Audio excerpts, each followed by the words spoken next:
All right, welcome back to the deep dive. We're here again to boil down those sources you shared, uh, pulling out the key insights you need. Yeah, so today we're digging into a really rich conversation from the Don't Judge Me podcast. It's got the hosts, Sir Nigel and Jay Delnegro, talking with Rob Lee from The Truth in This Art.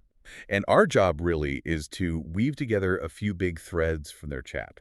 We're looking at how creative identity changes, sometimes painfully, also the power of local artists in shaping a city's story. And maybe the most resonant theme for everyone listening, probably this really sharp critique of what we call grind culture. Okay, but we absolutely have to start where they started with this biographical bit about Rob Lee. He began as a rapper, a poet called Nam MC. Right, Nam MC. And he drops this claim saying he was, and this is a quote, the Baltimore version of Beanie Siegel. Which, hearing that, it just makes you pause. Beanie Siegel. That intense Philly sound, Rockefeller, it seems like such a different lane. Totally. And Jay Delnegro on the podcast immediately flags that, calls them polar opposites. I mean, if you just think about their public images or styles, yeah, it feels like a mismatch. So what was the connection then? It wasn't the sound, obviously. No, exactly. Rob Lee explained it wasn't about the music style or, commercial success. It was all about the place. His experience, his content as Gnome MC came straight out of growing up in East Baltimore. Ah, okay. So the comparison is more about function, like he was voicing the specific reality of his city for his audience, the way Siegel maybe did for Philly. Precisely. It ties his art directly to his roots, making it almost like documenting his environment. It's about the narrative weight he carried for Baltimore, not the specific beat, That makes a lot more sense. Yeah, let's follow that narrative thread. How did he get from Gnome MC, the Baltimore Beanie Siegel, to Rob Lee, the podcast host and storyteller? It wasn't simple, apparently. Not at all. He was really upfront about it. Said that to keep evolving creatively, to get where he is now, he had to make some pretty drastic moves. Well, he used the phrase, quote, burn bridges and end professional relationships. That's pretty intense language. Wow, yeah. Burn bridges. Why would he need to go that far? You'd think evolving would bring people along. Well, sometimes I think when you change direction creatively, the people who are invested in the old, maybe managers, collaborators, even fans, they can consciously or unconsciously try to keep you there. Right, because it worked for them, or is what they knew. Exactly. So it sounds like maybe some of those relationships became obstacles. And for him to really find that next version of his voice, he felt he had to make a clean break. It speaks volumes about prioritizing creative integrity over maybe loyalty to something that wasn't him anymore. That idea of integrity, of being true to the evolving self, seems to tie into his passion for Baltimore, too. He talks about putting on for Baltimore. Where does that come from? It wasn't just generic hometown pride. It really crystallized, he said, around the time of the Freddie Gray riots. There was a lot of outside attention, obviously. Yeah, a really difficult time for the city, and often portrayed very simplistically by national media. Right. And Rob Lee felt that intensely. He mentioned reacting strongly to the, quote, disrespect coming its way. He felt the narrative was being mishandled by outsiders. So what was his solution? How do you counter that? His conviction was clear. If you want the real nuanced story of a place, you don't go to the parachute journalists. You go to the people who live there, who create there. He specifically said the ones best equipped to tell Baltimore's story are the creatives who create here. That's such a powerful framing. It elevates the local artist from just, making art to being a vital keeper of the city's truth, like providing narrative defense. Exactly. Narrative defense. And it's not just about cheerleading, right? It's about showing the complexity, the good, the bad, the struggles, the resilience. Things only someone embedded in that reality can genuinely capture. It's about taking ownership of the story. Owning the story internally, fighting external pressure. That actually leads us perfectly into the next big chunk of their discussion, this deep dive into grind culture. Yeah, it connects because artists face that external market pressure constantly, right? The demand to always be producing, always be visible, always be hustling. And Rob Lee just lays it out there. He says, point blank, this constant grind is wearing us all down.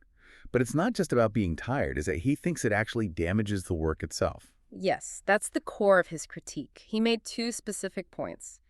The grind cuts down on doing good work, like technically proficient work, and maybe more importantly, it cuts down on doing meaningful work. Okay, let's unpack that. Good work versus meaningful work. That distinction feels really important. Good is skilled, maybe meets the brief.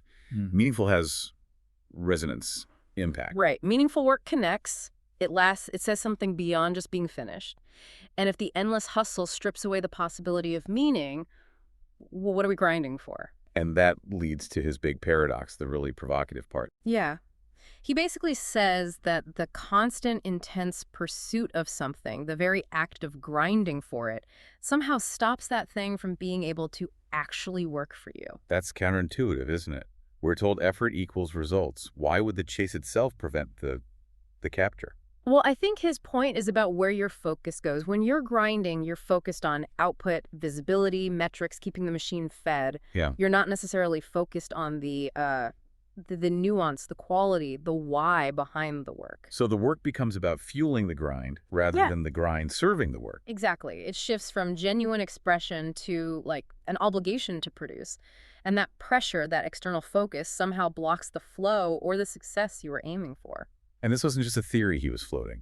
Jay Delnegro immediately jumped in with a personal example that totally backs this up. Yeah, Jay talked about his art. He mentioned feeling this huge sense of like relief when he decided to stop submitting his paintings everywhere, galleries, competitions, whatever, just stop chasing that external validation. Why relief? What was the burden he shed? He felt that whole submission grind, the constant trying to get accepted.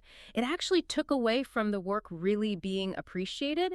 Think about that the process meant to get eyes on the work was actually hindering its appreciation. So the focus shifts from what does this painting say to will they like this painting? Precisely. The art gets filtered through the lens of potential acceptance. Jay found freedom when he shifted back to just painting because he had something to say, creating for the sake of the expression itself. The value became internal again, not dependent on what the outside world thought. That feels like the absolute opposite of grind culture. Value generated internally through authentic creation, not through competitive validation. It really questions that whole visibility is everything mindset. And it loops back beautifully to Rob Lee's journey, right? Burning bridges to protect his authentic evolution, advocating for local voices to tell the authentic story.